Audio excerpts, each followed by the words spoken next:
नाज़रीन, कुछ दिन पहले सोशल मीडिया पर एक वीडियो वायरल होना शुरू हुई जिसमें देखा गया कि मेलसी देपालपुर के इलाके में एक खातून वकील जिनका नाम इरशाद नसरीन है, उन्हें मुबैना तौर पर अगवा किया गया, उन्हें तशद्दुद का निशाना बनाया गया और बाद में खुद उन्हीं के रिपोर्ट के मुताबिक उन्हें ज्यादती का भी निशाना बनाया गया। इस वाक़े का वज़ीर आज़म पाकिस्तान इमरान खान ने भी नोटिस लिया था। अब सवाल ये पैदा होता है कि अगर इस मुल्क में वकला बरादरी जो कि दिन रात कानून के दिफा के लिए लोगों को उनके कानूनी हक दिलवाने के लिए लड़ती है, अगर वो महफूज नहीं है तो फिर इस मुल्क में महफूज कौन है। लेकिन दूसरी जानिब इन खातून जिनका नाम इरशाद नसरीन है, इनके मंजर आम पर आने के बाद एक काउंटर नरेटिव भी बिल्ड किया गया जिसके मुताबिक ये खातून गलत बयानी से काम ले रही हैं। इन खातून के अपने कुछ मामलात थे जिसमें उन्होंने मुखालिफिन को फंसाने के लिए इस सारे अगवा का ड्रामा रचाया और आज ये खातून इरशाद नसरीन साहिबा पंजाब के दारुल हुकूमत लाहौर में इंसाफ के लिए दर बदर फिरती नजर आती हैं। अगर उनके साथ ज्यादती हुई है तो उन्हें इंसाफ मिलना चाहिए और अगर वो किसी को फ्रेम कर रही हैं तो फिर उन लोगों को भी इंसाफ मिलना चाहिए। मामला क्या है, आज स्टूडियोज पे मुझे ज्वाइन करेंगी मोहतरमा इरशाद नसरीन साहिबा जो कि इस सारे मामले में मुतासरा खातून भी हैं, लॉयर भी हैं और मेरे साथ स्टूडियोज पे मौजूद होंगे ताहिर चौधरी साहब जो कि माहिर कानून है। इरशाद, आपसे गुफ्तगू का आगाज करूंगा। मुझे ये बताइएगा कि आपको 15 अगस्त वाले दिन क्या वाकया आपके साथ पेश आया जब आप देपालपुर कचहरी पहुंची? मैं मियां असलम शाह जोया साहब का चैम्बर पिछले 8-9 महीने से जब भी जाती हूँ उनके पास जाती हूँ। 15/8 को मैं जब चैम्बर पे गई चाय पीने के बाद, मैं वाशरूम के लिए, साथ ही गली में वाशरूम है जो वहाँ के जितने चैम्बर्स हैं हम लोग वो यूज़ करते हैं। तो जब मैं वाशरूम से बाहर निकली तो वाशरूम के बिल्कुल सामने सड़क की दूसरी तरफ एक प्लाट है, खाली है, वहाँ पे गाड़ियाँ भी खड़ी होती हैं और लोग भी होते हैं रूटीन में। तो मुझे वहाँ पे 2 लोगों ने आवाज़ दी कि मैडम आप वकील हैं, हमने मशवरा करना है। मैं जब उनकी तरफ बढ़ी हूँ और जब मैंने थोड़ा आगे जाके क्रॉस किया है तो उन लोगों ने अपने जो वेपन थे, पिस्टल, वो निकाल लिए। उनके पीछे एक वाइट कलर की गाड़ी थी, उसमें भी बंदे बैठे थे, उनके पास भी वेपन थे और उसके साथ ही 2 बंदे, उनकी हाफ स्लीव शर्टें पहनी हुई थी और काफ़ी सेहतमंद और शक्लो सूरत से पठानों की तरह लग रहे थे। उनके पास भी वेपन थे। उन्होंने कहा चुपचाप जो है वो इस मोटरसाइकिल पे बैठ जाओ। पिछली साइड से मफल था आदमी, मैं उसको नहीं देख सकी कि वो कौन था, कैसा था, किस तरह का था। उन्होंने मुझे बाइक पे बिठाया है। पिछली साइड से 2 लोग जो वो शर्टों वाले थे वो बाइक पे आए हैं। आगे जाके चौक बनता है, वहाँ पे इधर यूबीएल वाली साइड से जो है वो 2 मोटरसाइकिलों पे लोग जो हैं वो भी उसी कॉर्नर पे आ गए हैं। अगली गली से एक बाइक जो है वो वाइट शर्टों वाली वो भी आ गई है। उन्होंने मेरे ऊपर बुर्का डाल दिया और 5 से 7 मिनट की मुसाफत आपने के शोर बाद मचाने की कोशिश नहीं की क्योंकि आपके पास वेपन थे? ठीक, उनके पास वेपन थे और उन्होंने मुझे थ्रेट किया। मैं खातून थी, जान किसको प्यारी नहीं होती। एक बात बताएं इरशाद, के अमूमी तौर पर हम गली में चलते हुए सब्जी वाले को आवाज़ दे के बुला लेते हैं, हम किसी जो टीन डब्बा बेच रहा होता है उसको आवाज़ देकर बुला लेते हैं, लेकिन हम गली में चलते हुए और ख़ास तौर पर अगर वो कचहरी के पीछे भी कोई गली हो तो हम कभी वकील को आवाज़ देकर नहीं बुलाते हैं कि बात सुने जी, आप वकील हैं, आपसे हमने कोई कानूनी मशवरा करना है। एक सब्जी वाले में और एक वकील के स्टेचर में इतना तो फ़र्क होता है और ऊपर से आप इरशाद खातून भी हैं, आप वॉशरूम से वापस आ रही हैं और गली में आपको 2 लोग आवाज देते हैं कि हमने आपसे कानूनी मशवरा करना है और आप उनके पास चल पड़ी। जी, हमारा जो इलाका है वो बहुत बैकवर्ड है। ये सारी जो अखलाकियात या इस तरह की चीजें वहाँ नहीं है। बेश दफा ऐसे हुआ है, लोग जाते हुए बुला लेते हैं, वहाँ खड़े होकर मशवरा कर लेते हैं, लोग जो है वो पूछ लेते हैं। ये कोई पहली दफा नहीं ऐसे हुआ, इससे पहले भी 20 दफा ऐसे हुआ है। अच्छा इरशाद, ये बात यह है कि आपके बेटे ने जो FIR दर्ज कराई उसमें ये बताया गया कि आपको अगवा किया गया है, आप भी बता रही हैं कि आपको गन पॉइंट पे अगवा किया गया, लेकिन हमारी नज़र से जो CCTV फुटेज गुजरी है, जो हम कोशिश करेंगे कि अभी थोड़ी देर में हम प्ले भी करें, वो सुबह 9:24:16 की फुटेज है जिसके नीचे कैम 2 लिखा है, जिसमें वाज़े तौर पर देखा जा सकता है कि वो जो खाली प्लॉट था उसके कोने में आप खड़ी हैं, आपको किसी ने आवाज़ देकर नहीं बुलाया, एक मोटर मोटरसाइकिल आके आपके पास रुकती है जिस पर एक शख्स सवार था इरशाद, आप उसके पीछे बैठती हैं और वहां से चली जाती हैं। जी, वो कॉर्नर की उन्होंने सीसीटीवी फुटेज निकलवाई हैं, वहां पे एक कैमरा नहीं, उस प्लॉट को 8 से 10 जो कैमरे हैं ठीक है। वो उसको करते हैं। तो ये जो फुटेज आई है, मेरे पास तो वो मोबाइल ही नहीं है, मैं बटनों वाला यूज करती हूँ, ना मुझे वो चलाना आता है, ना ही सोशल मीडिया पे मुझे पता है कि मेरे खिलाफ क्या प्रोपेगेंडा हुआ और कैसे कैसे जो है वो बयानबाजी की गई, मैं इस चीज से लाइलम हूँ। लेकिन मैं आपको ये क्लियर कर दूं कि वहां पे 8 से 10 कैमरे हैं जो उस प्लॉट को कवर करते हैं। ठीक है। इन्होंने जो सीसीटीवी फुटेज जो की है वो 161 की स्टेटमेंट के बाद मैनेज की है।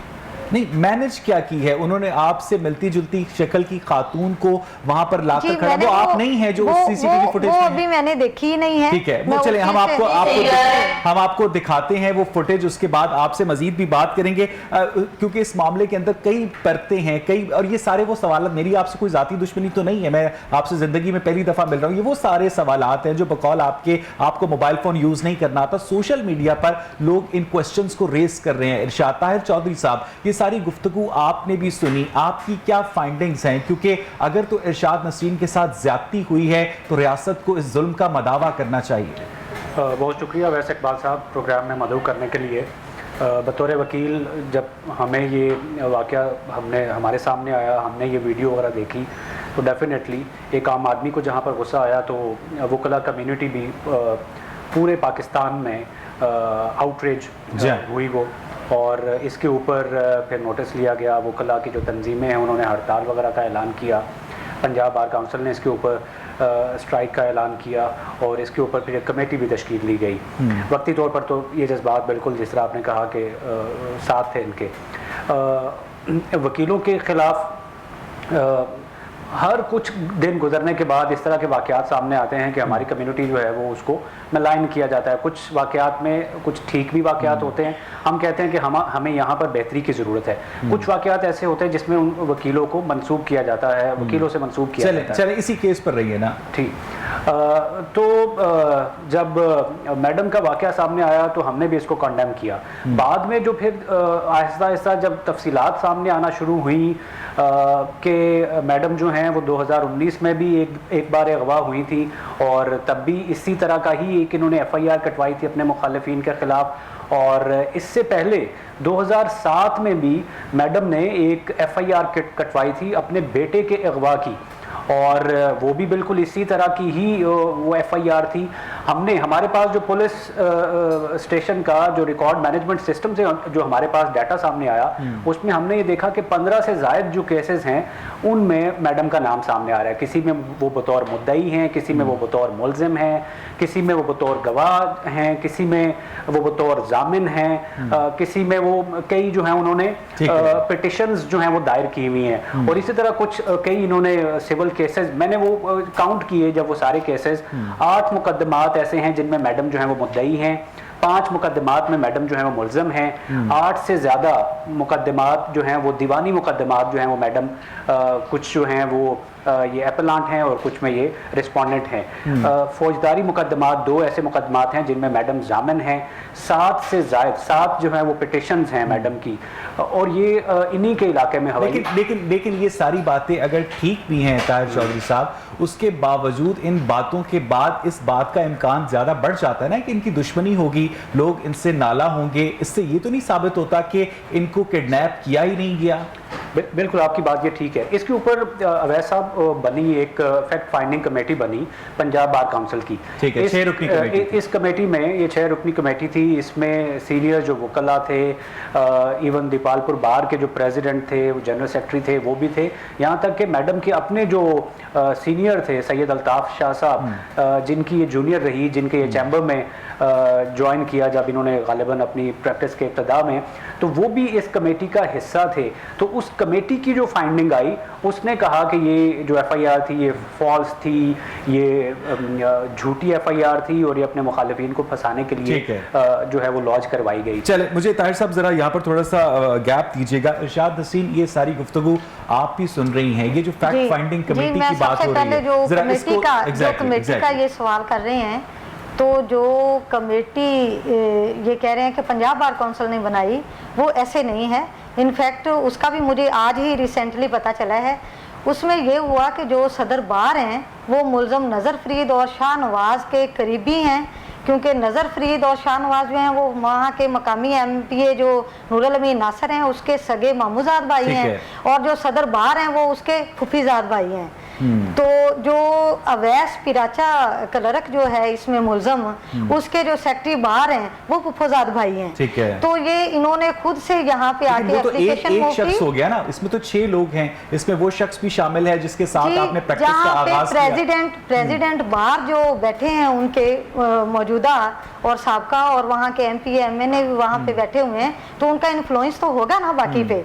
और जहाँ तक है कि मुझे वहाँ पे ना तो किसी ने इतला दी, ना मुझे बताया गया कमेटी की बाबत, ना मुझे सुना गया, ना मेरा कोई वर्शन लिया गया, ना ही मेरे से किसी किस्म का कोई राब्ता किया गया आज तक। अच्छा, बाकी मैं आपकी बात आपकी फेस वैल्यू पर कबूल करता हूं। किसी बात को मैं बाकी ये जो मुकदमात एक सेकंड, मुझे जो आपके बेटे ने FIR दर्ज करवाई थी उसमें भी ये कहा गया था कि आपको गन पॉइंट पे अगवा किया गया था। उसके बाद कुछ जगह पर यह भी मेंशन किया गया कि आप वकील साहब के चैम्बर में अपना पर्स और मोबाइल छोड़कर वॉशरूम यूज करने गई थी, जिसके बाद आपको अगवा किया गया। बाद में उसी मोबाइल फोन के ऊपर आपका बेटा कॉल करता है तो उन्हें वकील साहब बताते हैं कि अभी तक आपकी वालदा वापस नहीं आ रही हैं। ये बात दुरुस्त है? जी बिल्कुल ये दुरुस्त है, क्योंकि वॉशरूम में जाने के लिए मेरे ख्याल में ना तो मोबाइल साथ लेके जाया जाता है और ना ही कोई खातून जो है वो पर्स साथ लेके जाती है।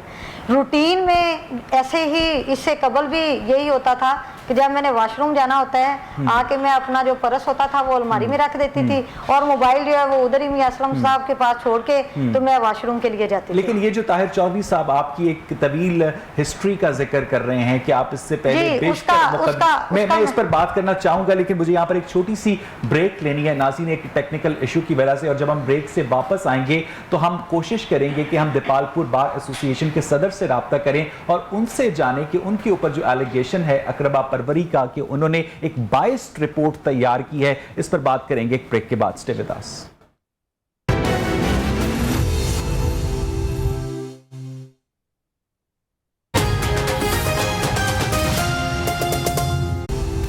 वेलकम बैक नाज़रीन। ब्रेक से पहले हम बात कर रहे थे इरशाद नसरीन के केस के ऊपर, जिसमें इरशाद ने तफसील से उन तमाम मुहर्रिकात का जिक्र किया जिनकी वजह से उन्हें इस सारी सूरत हाल से गुजरना पड़ा। मेरे साथ इस वक्त टेलीफोन लाइन पर मौजूद हैं फ़खर वट्टू साहब, सदर हैं दीपालपुर बार एसोसिएशन के। फ़खर वट्टू साहब, मुझे ये बताइएगा कि यहाँ पर 2 बुनियादी सवालात हैं इस केस में। पहला ये कि आपके ऊपर एलिगेशन आयद किया गया है मोहतरमा इरशाद नसरीन की जानिब से कि जो मुल्जिमान हैं आप उनके रिश्तेदार हैं, जिसकी वजह से आपने बायस्ड रिपोर्ट तैयार की। दूसरी बात, आपने इस रिपोर्ट की तैयारी में मोहतरमा इरशाद नसरीन का मौक़िफ़ सुना ही नहीं। अस्सलाम वालेकुम जी फ़खर साहब। सर, इसमें जो है मैं ये गुजारिश करना चाहूँगा कि जो है मैं चूँकि बीइंग प्रेसिडेंट मैं कस्टोडियन हूँ बार का, तो तमाम जो बार के मेंबरान हैं वो मेरे लिए काबिल एहतराम है। ठीक।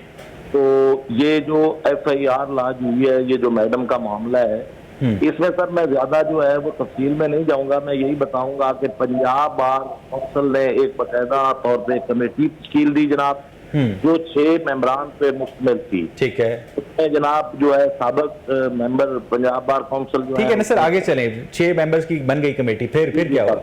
इसमें सर मैं ये गुजारिश करूंगा कि ये जो असलम शाह साहब हैं एडवोकेट, जिनका ये मैडम बता रही हैं कि उनके चैम्बर से मैं जो है वो निकली हूँ और वही जो है सामान वगैरह भी, मोबाइल वगैरह भी उन्हीं के जो है छोड़ के आई हैं ये चैम्बर पे। तो उन्होंने भी टोटली तौर पे जो है वो मैडम को प्रेजाइड किया है, मैडम के मौक़िफ़ को प्रेजाइड किया है। तो ये कमेटी ने जो है मुझे फ़खर साहब ये बताएं कि आप इतने संगीन इल्जामात को इन्वेस्टिगेट कर रहे हैं, being president bar of Dipalpur, आपने इरशाद साहिबा को बुलाना ही मुनासिब नहीं समझा? नहीं, इसमें कोई ऐसी बात नहीं है। हमने कमेटी ने जो है उसमें हमारे सीनियर मेंबरान थे, सब ने जो है वो मैडम को कॉल की है, उनका नंबर जो है पहले बंद जाता रहा है। ठीक है। असलम शाह साहब ने उनसे राब्ता किया था, तो वो मैडम ने खुद इनकार किया कि मैं जो है वो आपको ज्वाइन नहीं करूंगी। अच्छा, किसने राब्ता किया इरशाद से? ये असलम शाह साहब जो है, असलम शाह ने इरशाद को कहा कि आप अपना आके बयान रिकॉर्ड करवाएं फैक्ट फाइंडिंग कमेटी के सामने, लेकिन इरशाद ने इनकार कर दिया, आप ये कह रहे हैं? जी जी जी। अच्छा, उसके बाद फर्दर परसू नहीं किया इरशाद को, और आपने अपनी फाइंडिंग दे दी कि इरशाद का ये जो सारा केस है कि मुझे अगवा किया गया है ये फॉल्स है।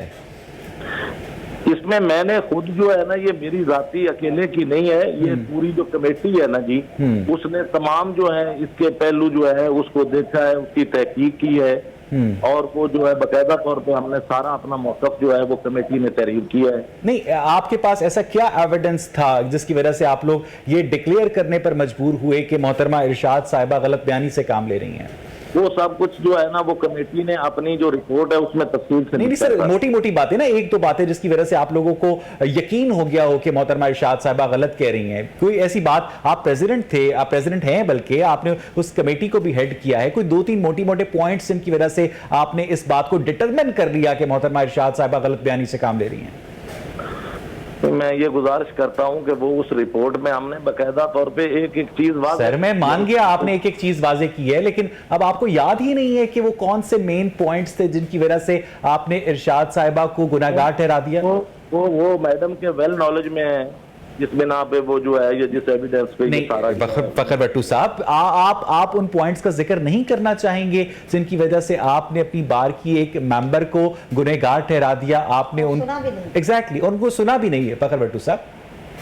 जी, हमने कोई किसी को गुनाहगार नहीं ठहराया है जी, हमने तो जो हकायक हैं जो कमेटी के सामने वो हकायक क्या हैं, वो जरा बताइएगा। किस वजह से आप, क्योंकि आपके पास तो ना पुलिस की तरह कोई फोन टैपिंग सिस्टम है, ना आपके पास सेफ सिटी कैमरास का कोई रिकॉर्ड है, ना आपके पास वो तमाम तर सहूलियात हैं जो एक पुलिस के इन्वेस्टिगेशन ऑफिसर के पास होती हैं, एक एजेंसी के ऑफिसर के पास होती हैं। आप लोगों ने 6 लोगों की कमेटी बनाई, एक बंदे से आपने इरशाद को फोन करवाया, उन्होंने फोन नहीं पिक किया या आई नहीं, तो आपने डिटरमिन कर लिया कि वो इरशाद खुद गुनाहगार हैं?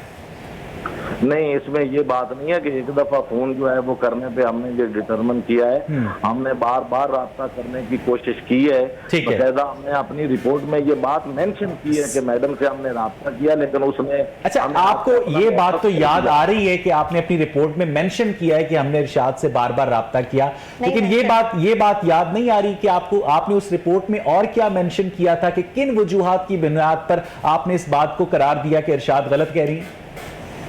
जी देखें, वो हम कोई ऐसी, हमारे पास कोई जो है वो इन्वेस्टिगेशन की कोई एजेंसी तो नहीं है, लेकिन हमने अपने सोर्स से जो है मेंबरान ने अपने मुख्तलिफ जो है वो तरीकाकार से जो है मुख्तलिफ जो है वो, ठीक है सर, आपने हर तरह से तरीकाकार आपने कर लिए, लेकिन आपने ढूंढा क्या, पता ऐसी क्या बात आपको पता चली जिसकी वजह से आपको पता चला कि इरशाद गलत कह रही हैं?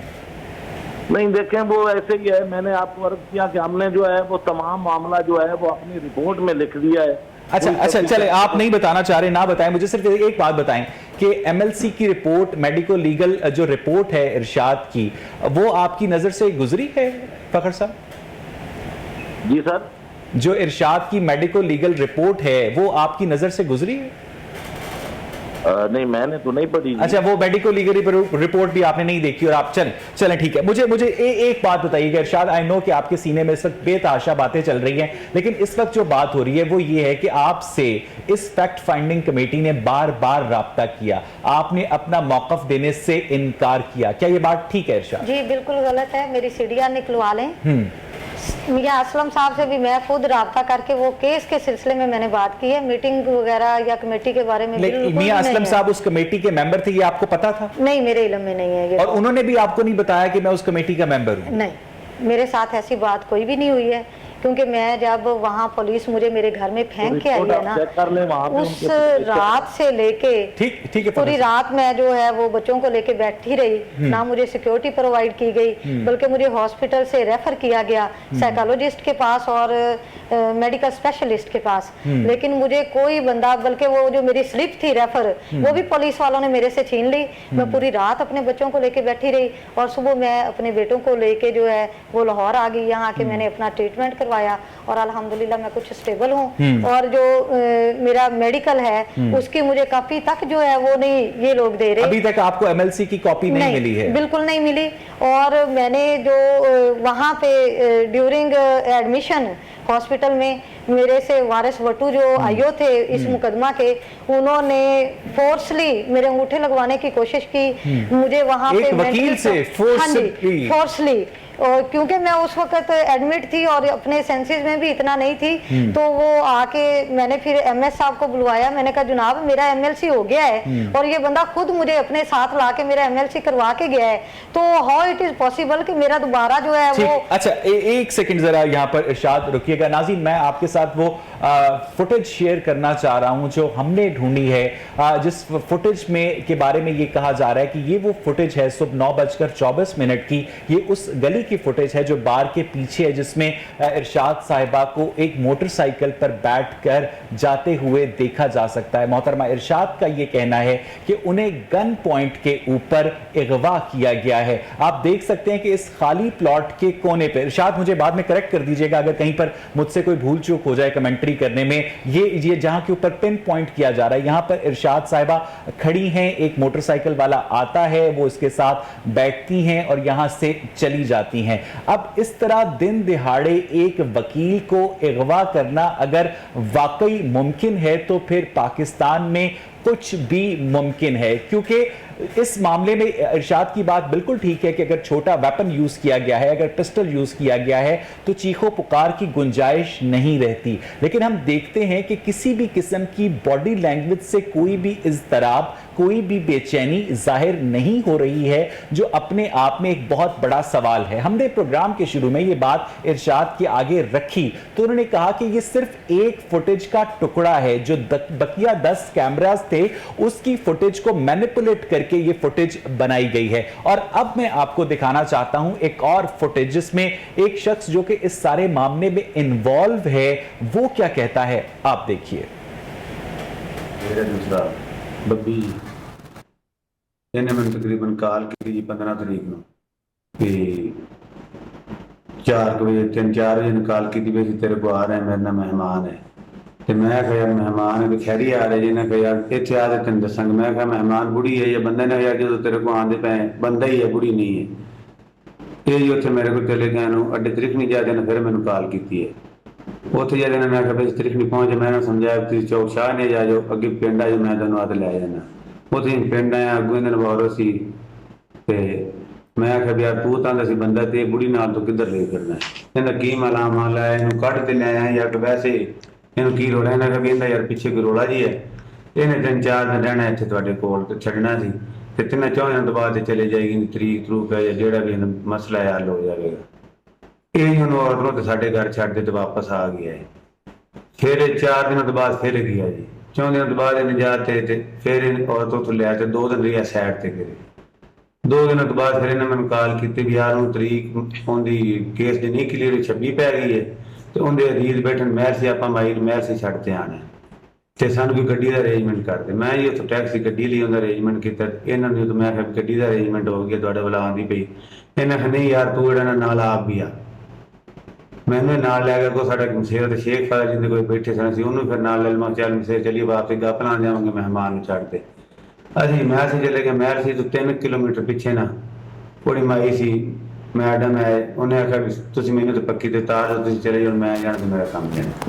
इरशाद आप इस आदमी को पहचानती हैं? नहीं जी, यानी मैं नहीं जानती। और ये बंदा बाकायदा आपकी मौजूदगी की तस्दीक कर रहा है, ये कह रहा है कि आप 4 बजे 15 अगस्त को इसके पास पहुंची, 3-4 दिन आपने वहां पर कयाम किया और आप ये कह रही हैं कि आपने इसे कभी देखा ही नहीं। अच्छा ताहिर चौधरी साहब, ये सारी गुफ्तगू आपने सुनी, आपने सीसीटीवी फुटेज देखी, आपने इस शख्स का भी बयान देखा, एक तवील आपका प्रोफेशनल तजुर्बा भी है इन सारे मामलात का, अब तक क्या समझ आई है आपको? अच्छा वैसा हम तो अभी तक शायद वो एक कन्फ्यूजन किसी जो कैफियत है जो हालत है उसमें से गुजर रहे हैं। मैडम का जो मौका है वो कहती हैं हमें बुलाया नहीं गया, इनवाइट ही नहीं किया गया। मैडम का ये जो अभी मुकदमा है 2020 की जो FIR है इसमें इन्होंने जो नामजद किया एक शख्स को, उनका नाम मियां अकमल भट्टू है, और मियां अकमल भट्टू साहब भी दीपालपुर बार के मेंबर हैं और एडवोकेट हैं। खातून का ये कहना है, मैडम का ये कहना है कि अकमल भट्टू साहब उनके हस्बैंड भी हैं, शायद अभी भी उनकी शादी में हैं, तो इन्होंने अपने हस्बैंड है मेरा ख्याल, शायद अभी हैं या एक्स हस्बैंड हैं, तो इन्होंने अपने हस्बैंड के खिलाफ FIR करवाई। इससे जो 2007 की जो FIR की मैं बात कर रहा हूँ, उसमें इन्होंने ये FIR जो है ये एक्विटल पे ख़त्म हुई, बरीयत हुई, तो उसके बाद इन्होंने एक इस्तिगासा दायर किया, और उस इस्तिगासे में भी गालिबन इन्होंने अपने एक एक्स हस्बैंड जो हैं वो जाकिर साहब, शायद उनको इन्होंने मेंशन किया। तो मेरे जहन में ये आता है कि ये क्यों अपने जो खामन हैं जिनके साथ इनका वो लाइफ गुजरी, उनके साथ ही क्यों इसी तरह फिर 2019 की जो FIR थी उसमें भी इन्होंने अबू बकर भट्टू साहब, एक दीपालपुर बार के एक और मेंबर हैं, एक और वकील साहब हैं, उसमें उन्होंने अबू बकर साहब को नामजद किया। तो ये वकला के खिलाफ और अपने ही जो एक्स हस्बैंड्स हैं उनके खिलाफ ये मुझे जी इरशाद जी, जहाँ तक ये कह रहे हैं कि अबू बकर भट्टू को जो है वो नामजद किया, तो उसमें 358/19 जो है वो मुकदमा दर्ज हुआ after inquiry of SP investigation Okara. उसमें वो सारे गिल्टी हुए, उन्होंने मेरे हाथे पे कब्जा किया था और गन पॉइंट पे मुझे थ्रेट्स दी थी। अगर कोई बंदा जितने ऑफेंस करेगा उसके खिलाफ उतनी ही FIRs होंगी, और वो उतने ही वकूए जितने करेगा उनमें वो इन्वॉल्व होगा। जितनी भी FIRs मेरी मुद्दत में आज तक हुई हैं, उन सब में जो मकामी पुलिस थी, उन्होंने, चूंकि ये वहाँ पे सियासी असर और रसूख वाले हैं, सारे इदारों में इनके अपने बंदे बैठे हुए हैं, ये 2 नंबर रजिस्ट्रियाँ बनवाते हैं, लोगों की ज़मीनों को स्नैच करते हैं, वहाँ पे लैंड माफिया हैं, वहाँ पे ये मुख्तलिफ जो ग्रुप्स हैं, ये डकैतियों के, चोरियों के, उनके साथ ये रिलेट हैं। वो जो मेन इनका फ्रंट मैन है नज़र फरीद, उसकी CDR मैंने निकलवाई हुई है, जितने उसके साथ राब्ते में हैं वो पुलिस ऑफिशियल और डकैत और चोर टाइप के इस तरह के लोग हैं जिनका रिकॉर्ड है क्रिमिनल। तो जितनी FIRs हुई हैं मकामी सतह पे उनको डिनाई किया गया वकूओं को। हमने SP इन्वेस्टिगेशन के पास जो जब पिटीशन में गए तो उनकी इन्वेस्टिगेशन के बाद, उनकी इंक्वायरी के बाद वो गुनहगार साबित हुए, उसके बाद वो FIRs हुई और उनमें वो गुनहगार डिक्लेयर हुए। ये सारी बातें तस्लीम करने को तैयार हूँ। मेरी आपसे, मैंने दोबारा भी आपको पहले भी बताया कि कोई दुश्मनी नहीं है, लेकिन वो जो CCTV फुटेज है इरशाद, जिसको हमने आपके सामने प्ले किया, आपने जो दूसरी फुटेज है जो आपके खिलाफ जो शख्स बयान दे रहा है, आपने कहा कि आप उसे नहीं जानते, लेकिन जो पहली फुटेज है वो फुटेज तो आप पहचानती है ना, ये फुटेज आप ही की है जी। अगर वो आप मुझे जूम करके बताएं। आप चले, आप छोड़ें, आपको वो जो गली है वो वही है, प्लॉट वो वही है, गली वही है, लेकिन जो प्लॉट है उसको 8 से 10 कैमरे जो हैं वो वॉच करते हैं। ये आपको कैसे पता है जी? ये आपको कैसे? वहाँ पे लगे हुए हैं। नहीं, आपने गिने? इस वकूए के बाद आपने गिने? सर, इस वकूए के बाद जब हमने वहाँ पे मौका जो है, ये बात भी ठीक है आपकी कि वहाँ पर 8 से 10 कैमरे लगे हुए हैं, लेकिन ये जो कैमरा फुटेज है जिसमें आप उस मोटर बाइक पर एक शख्स के पीछे बैठकर जाती हुई आप देख सकती हैं ना, ठीक है, इसमें किसी किस्म की रेजिस्टेंस मुझे बता दें। आपने कहा कि आप एक सेकंड, ये इरशाद प्लीज सुनिएगा, आपने अपनी गुफ्तगू का आगाज ये किया, ताहिर भाई जरा पॉइंट नोट कीजिएगा कि आप जब वॉशरूम से वापस आ रही थी तो आपको आवाज देकर बुलाया गया कि बीबी हमने आपसे कानूनी मशवरा करना है। यहां पर वो आवाज देने वाले भी नहीं हैं, यहां आपके पास वो मोटरसाइकिल आकर रुकती है, आप उस पर बैठती हैं और इरशाद आप रवाना हो जाती हैं। सर मुझे पॉइंट कर दें कि वो इस CCTV फुटेज में मोटरसाइकिल कहां पे खड़ी हुई है। चले, ये मैं फुटेज जो है आपके साथ बार बार शेयर कर लूंगा, लेकिन ये जो फुटेज है आपने इसको पहचानने से इनकार नहीं किया। आपके ख्याल में ये गली वही है? अच्छा, और ये कितने बजे का वक्त था इरशाद, ये जब ये वाकया पेश आया? 9 बजे के बाद। ये 9:24 की कैंप 2 की फुटेज मैं आपको बता रहा हूं ना, हमने पढ़ा है, ठीक है। अब मुझे ये बता दीजिएगा, मुझे ये बता दीजिएगा कि अगर ये फुटेज भी गलत है, आप लोगों के खिलाफ केसेस को फ्रेम किया गया है, तो उसके बावजूद भी इतने एतमाद के साथ, इतने बड़े ट्रॉमा से गुजरने के बाद, प्लीज आप मेरी नीयत पर शक ना कीजिएगा, ये वो सवाल है इरशाद जो सोशल मीडिया वाले कर रहे हैं, इतने बड़े ट्रॉमा से गुजरने के बावजूद भी आपकी यादाश्त पर वक्ती तौर पर तो असर पड़ा, हमने देखा, लेकिन आपको मुकदमे की तारीखें, आपको एक एक शख्स का नाम ऐसे मुंह पानी की तरह याद है, किसी किस्म की जो विजुअल डिस्टॉर्शन है इरशाद वो नहीं है, क्यों? जी, उसमें मैं आपको बता दूं कि जिस बंदे की अपनी जात पे जो गुजरता है ना, ये मेरा कोई केस तो नहीं है ठीक, कि मैंने ठीक। डॉक्यूमेंट्स देखे, मैंने देखा उसमें इधर से उधर हो गया, मैंने अपनी जान पे भुगता है, मैंने उसको फेस किया है। मुझे वो इंजेक्शन देते रहे, मुझे टैबलेट देते रहे, मुझे टॉर्चर करते रहे, मुझे जिनसी तशद्दुद का निशाना बनाया गया, वो एक एक चीज मैं कैसे भूल सकती हूँ? वो तो मैं अशर के दिन भी नहीं भूल सकती। जो जो इन्होंने मेरे साथ किया, जो जो मेरे जिन पे लोगों जुल्म ने ढाया गया। आपको तशद्दुद का निशाना बनाया, उन्हें आप पहचानती हैं? जी बिल्कुल मैं पहचानती उनके हूँ। नाम क्या है? उनको मैंने जो आईओ हैं उनको एप्लीकेशन भी गुजारी, लेकिन उनको पकड़ने की अच्छा, बजाय एक बड़ी अजीब बात है इरशाद कि जो लोग आपको अगवा करने आए, आप जी। उनको बाय नेम पहचानती हैं? नहीं जी, मैंने उनको अभी आपने कहा नहीं, कि जिन लोगों ने आप पर तशद्दुद जो किया, आप पहचानती जिन्होंने हैं। तशद्दुद किया उनको हाँ। मैं पहचानती हूँ। उनके मैंने हुलिये जो हैं 161 क्या में नहीं, दिए। उनके नाम पता है आपको? जी उनका कैसे? अभी उन्होंने खुद बताए थे कि हम आप पर तशद्दुद करने आए, हमारा ये नाम है? नहीं जी, फिर? मैंने अपने सोर्सेज से, क्योंकि पहले भी मेरी लिटिगेशन चल रही थी, तो जो नजर फरीद की जो वो मैंने आपको बताया सीडीआर निकलवाई, उनकी मैंने ऑनरशिप स्लिपें निकलवाई, उनमें मैंने फिर उनको किया। और जिस वजह से मैंने अपने अच्छा, जो हस्बैंड इस हैं मियां प्रोग्राम अकमल का साहब, सबसे मेन क्वेश्चन मियां है, एक मिनट मेरी बात सुन लें। जिस मुल्ज़म की वजह से मैंने मियां अकमल और अवैस पिराचा क्लर्क को नामजद किया, वो रमजान नामी बंदा है और इनके पास आता रहा है, और उस रात वो वहाँ वकूए पे मैं ये बात समझ गया। मुझे वैसा सिर्फ मैं तारिक साहब सिर्फ एक सेकंड, इस प्रोग्राम का जो सबसे मेन क्वेश्चन इरशाद वो ये है कि कैसे हुआ, ये सब देख रहे हैं, आपका वर्शन भी सब सुन रहे हैं, लेकिन ये किसने करवाया? मरकजी आदमी कौन है आपका मुखालिफ और क्यों करवाया, ये बताएं। जी इसमें जो मैंने 4 नाम दिए वो ये थे, एक तो नजर फरीद और शाहनवाज हैं, ठीक है, उनके साथ मेरी लिटिगेशन थी, उनके अगेंस्ट आज तक किसी ने एप्लीकेशन नहीं गुजारी थी, मैं उनके खिलाफ वकील थी। एक ठीक है। जिक्रा बीबी का जो रकबा है वो ये स्नैच करना चाह रहे थे, और उस बाबत इन्होंने काफी सारे हरबे जो हैं वो इस्तेमाल किए। आसान अल्फाज में, यानी कि आम आदमी को तो इतनी डिटेल्स याद नहीं रहेंगी, मुल्जिमान को ये रंजिश थी कि आप उनकी मुखालिफ मैं पार्टी उनकी की वकील हैं। पैरवी कर रही हूँ। जी ताहिर चौधरी साहब। अच्छा अवैस साहब, एक दो क्वेश्चन मेरे भी जहन में आते हैं, मैं भी यहाँ पर अपनी जो कंफ्यूजन है उसको क्लियर करने के लिए बैठा हुआ हूँ। मैडम ने शुरू में बताया कि एक बैकवर्ड एरिया है, यहाँ पर उस तरह की बातें, उस तरह के मामलात नहीं होती जिस तरह यहाँ पर होता है। अगर ये वॉशरूम्स वाली साइड पर गई हैं और एक किसी मर्द ने इनको आवाज़ दी है कि हम आपसे कोई मसला डिस्कस करना चाहते हैं, कोई कानूनी, तो होना तो ये चाहिए था कि हम उनको अपने चैम्बर में बुलाते आएँ, वहाँ पर बैठें, आराम से बात करें।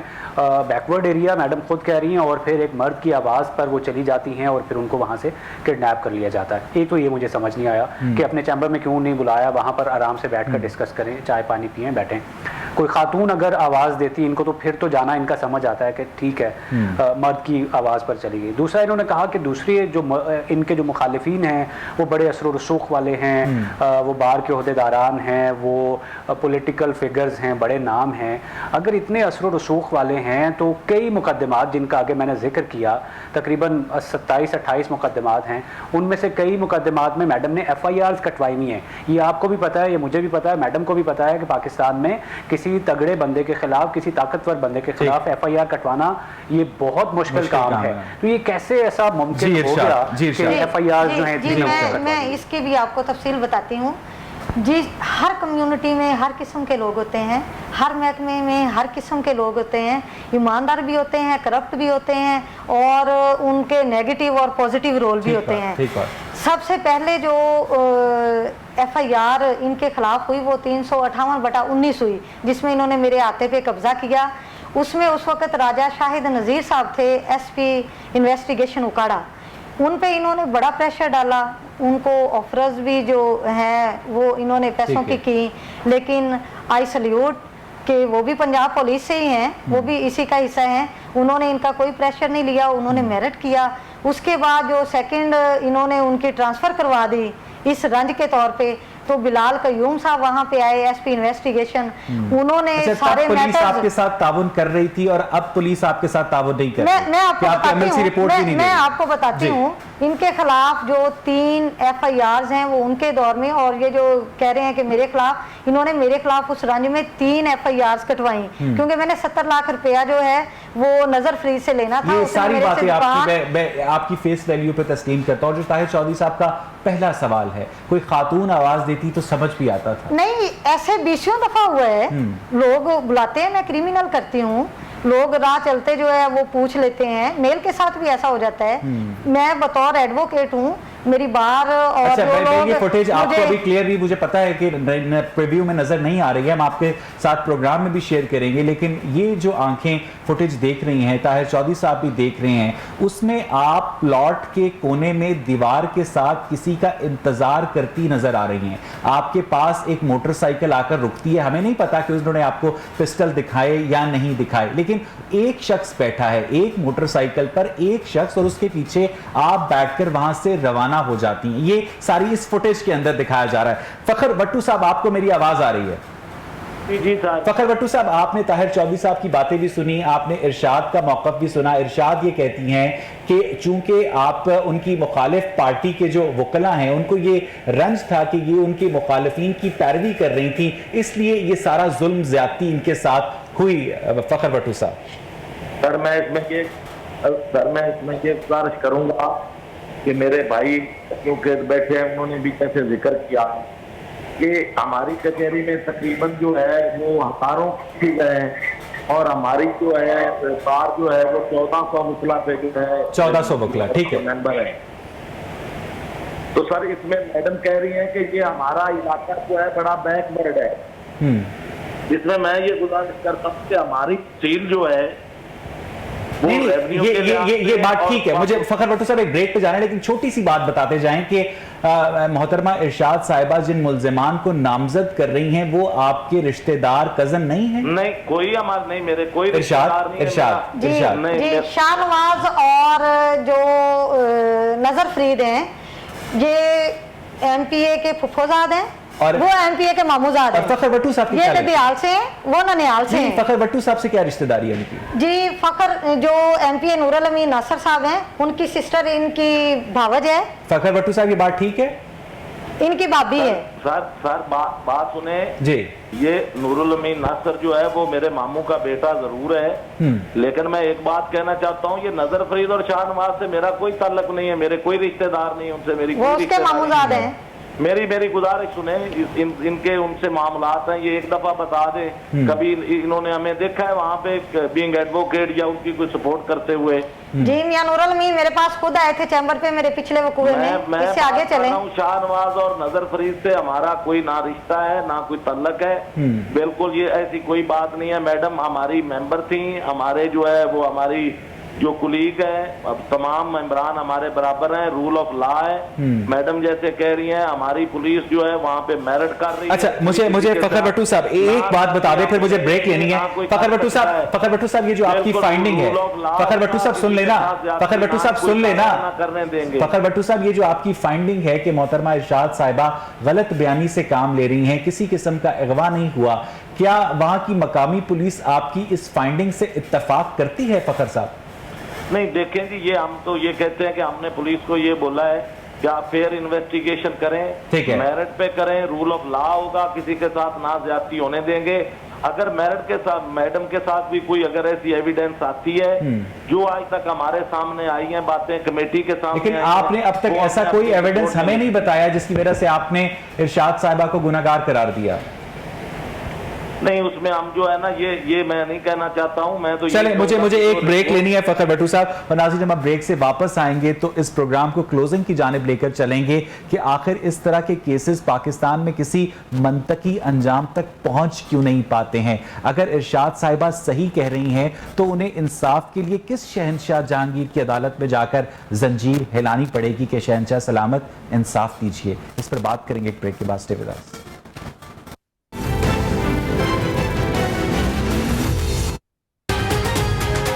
नाज़रीन, ब्रेक से पहले हम इरशाद नसरीन के केस के ऊपर बात कर रहे थे जिसके ऊपर ताहिर चौधरी साहब ने सवालात उठाए। हमने फुटेजेस आपके साथ शेयर की, एक फुटेज को रिकग्नाइज किया, इरशाद ने दूसरी फुटेज को रिकग्नाइज नहीं किया। और फखर भट्टू साहब ने कहा कि उनकी बार ने जो फैक्ट फाइंडिंग कमेटी बनाई थी उसमें तमाम तर इन्वेस्टिगेशन जो की गई वकला की जानिब से जो की गई उसमें किसी किस्म का बायस शामिल नहीं था। इरशाद, जो आपका मौक़िफ़ था वो भी लोगों के सामने आ गया। वज़ीर आज़म पाकिस्तान इमरान खान ने भी इस वाक़े का नोटिस लिया है। उस नोटिस के बावजूद भी देपालपुर की पुलिस आपके साथ कोऑपरेट नहीं कर रही है, आपको एमएलसी तक नहीं दी जा रही है? How is it possible? Sir, इसमें आप तो इमरान खान साहब के नोटिस की बात कर रहे हैं। ऑनरेबल मिस्टर जस्टिस अनवारुल हक पन्नू साहब की कोर्ट में मैंने 2 पिटीशन फाइल की थी, जहां पे एंटी करप्शन में मामला चल रहे थे, लेकिन उन्होंने वो हमारी 2017 से जो है वो दरखास्तों पे समाअत ही नहीं की थी। तो उन्होंने 1 माह का नोटिस दिया कि इस 1 माह के महीने में जो है इनको जो है वो आप जिस साइड पे भी लगाना है इनको डिसाइड करें। लेकिन 19/12/2019 का वो ऑर्डर है और आज तक वो फाइलें वहीं की वहीं पड़ी हुई हैं। अच्छा इरशाद, आपकी पर मंथ इनकम कितनी ऑन एन एवरेज? जी, मुझे अल्लाह पाक उतना देता है जितना मैं अपने ऑन एन एवरेज आप कितना कमा लेते हैं? जी, मैं कोई 40 से 50 हज़ार मंथली कमा लेती हूँ। ये बताइएगा कि 50 चल 60-70 हज़ार पे आ जाएं, 80 हज़ार पे भी आ जाएं, इतनी लिटिगेशन आप अफोर्ड कैसे करती हैं?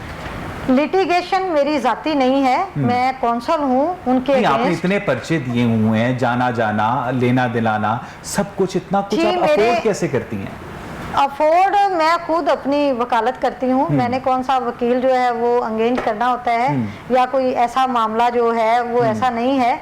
और जो मामलात इनके साथ हैं, इन्होंने मेरे एक खाते पे कब्जा किया हुआ है, ठीक है, वो मुझे, और एक दुकान वो मैंने अपना 1-1 रुपया करके, और जो मेरे बच्चों का मेंटेनेंस आता था उसको मैंने जमा करके आपको लगता है इरशाद कि अगर आप खातून ना होती तो आपको बेहतर तरीके से आसानी होती इंसाफ लेने के लिए? जी बिल्कुल, मेरा सबसे बड़ा जुर्म ही यही है कि मैं औरत हूँ। ताहिर चौधरी साहब, वैसा मैं आखिर में ये अपनी मेरी सजेशन है कि पंजाब बार काउंसिल की जो कमेटी थी उसने अपनी रिपोर्ट दी, इनकी अगर बात नहीं सुनी गई तो दोबारा ऐसा कुछ कॉन्स्टिट्यूट होनी चाहिए ऐसी कमेटी जो इनको, क्योंकि फखर भट्टू साहब ने इस बात को तस्लीम किया कि इनकी बात नहीं सुनी इनको गई। बिठाया जाए, इनकी बात सुनी जाए और फिर सच झूठ का जो है वो सामने लाया जाए और फैक्ट्स जो हैं, जो भी चीज़ें जिन रीजंस की बुनियाद के ऊपर वो फैसला दिया गया वो रीजंस सामने रखी जाएं। और फिर अगर लेकिन कोर्ट ऑफ लॉ में तो इस फैक्ट फाइंडिंग कमेटी की रिपोर्ट की कोई लीगल वैल्यू नहीं है ना, वो तो आयोग की रिपोर्ट की लीगल वैल्यू है ना। ये बात बिल्कुल आपकी ठीक है, लेकिन पंजाब बार काउंसिल जो है वो चूंकि वकला के मामलात को देखती है पूरे पंजाब में, तो लाइसेंस तो डेफिनेटली कैंसिल किया जा सकता है। दूसरी तरफ भी एक मेंबर हैं पंजाब बार काउंसिल के और मैडम खुद एक मेंबर हैं। तो अगर कोई ट्रैफिक पुलिस वाला किसी आम आदमी पर जुल्म करता है तो बकिया ट्रैफिक पुलिस वाले एक कमेटी बनाकर ये नहीं कह सकते कि हमारा ये जो पेटी भाई है बेकसूर है। नहीं, लाइसेंस जो कैंसिल, मैं वही बात कर रहा हूँ कि अगर जो गुनाहगार निकलता है, अगर इल्ज़ाम झूठा है या दूसरी तरफ से अगर ज्यादती हुई है तो सजा जो है वो मेरे मुताबिक मुझे लगता है कि लाइसेंस कैंसिल होना चाहिए। एग्जैक्टली, बहुत बहुत शुक्रिया ताहिर चौधरी साहब, बहुत बहुत शुक्रिया इरशाद नसरीन साहिबा आपकी पेशेंस के लिए। मैं बताना चाहूंगी कि इस अकरन से पहले 5 दिन मैंने एक रपट लिखवाई थी थाना हवेली लखा में, उसका नंबर 22 है और 10/8/2020 की वो है 23 लोगों के खिलाफ, क्योंकि मुझे लाइफ थ्रेट्स थी, उनकी वजह से मैं कोई 8-9 महीने इधर लाहौर भी रही हूँ। तो इरशाद मेरा वक्त खत्म हो गया, इरशाद मेरा वक्त खत्म हो गया। नाज़रीन, कोशिश की जानी चाहिए हुकूमती इदारों की जानिब से कि नसरीन के केस को एक टेस्ट केस बनाते हुए उसके मंतकी अंजाम तक पहुंचाया जाए और इसके साथ सानिया साहिवाल या सानिया रहीम या खान वाला सलूक ना किया जाए। प्रोग्राम देखने के लिए शुक्रिया।